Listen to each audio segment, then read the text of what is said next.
வர்ணிக்கும் போது மறுபடியும் வேணும் என்ன சொல்ல தெரியுமா?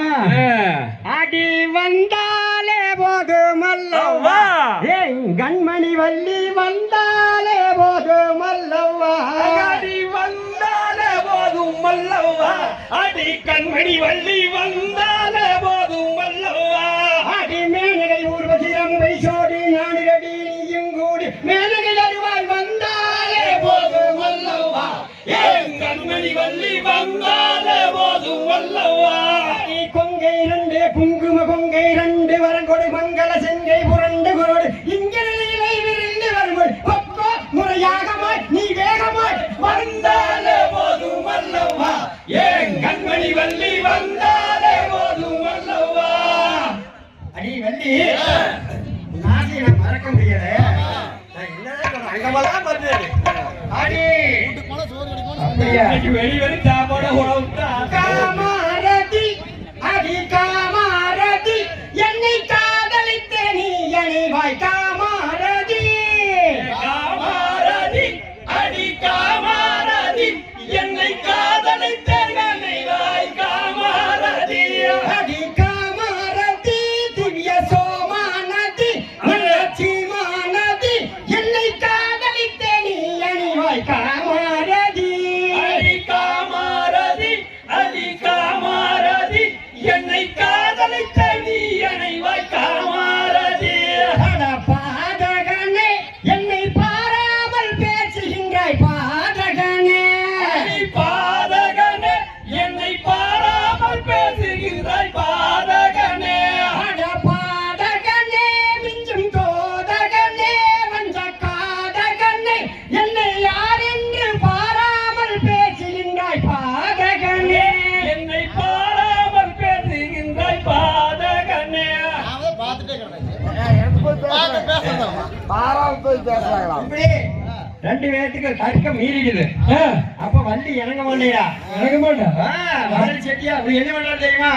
வேடனாக வந்து ஒரு பலன் இல்லை, இல்லை. மேங்க மரமா வந்து ஒரு பலன் இல்லை, இல்லை. இப்படி மணல் செட்டி வேடம் போட்டு போனா மணல் போடுற கை நீட்டுவா, எப்படி மடக்கிடலாம், எப்படி பழக்கம் முடிச்சுக்கலாம்னு சொல்லி புரிச்சல கொடியிடை வள்ளி மாடி கோபமாய் வேடம் முன்னே துடி துடிப்பாய் பேசியே தூரப்போ என்ற போது கடிமலர் கந்தந்தானே கணவரையில் சுமந்த வடிவாய் வள்ளி முன் வந்து தோன்றினானே தாம்தை தத்தோம் திகதிகதோ தாராதைய தையத்தோம் தை செய்தற்கமல கமுகும் விண்ணாகந்த நடி வளையல் செறி மின்ன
பரந்தேடியிலே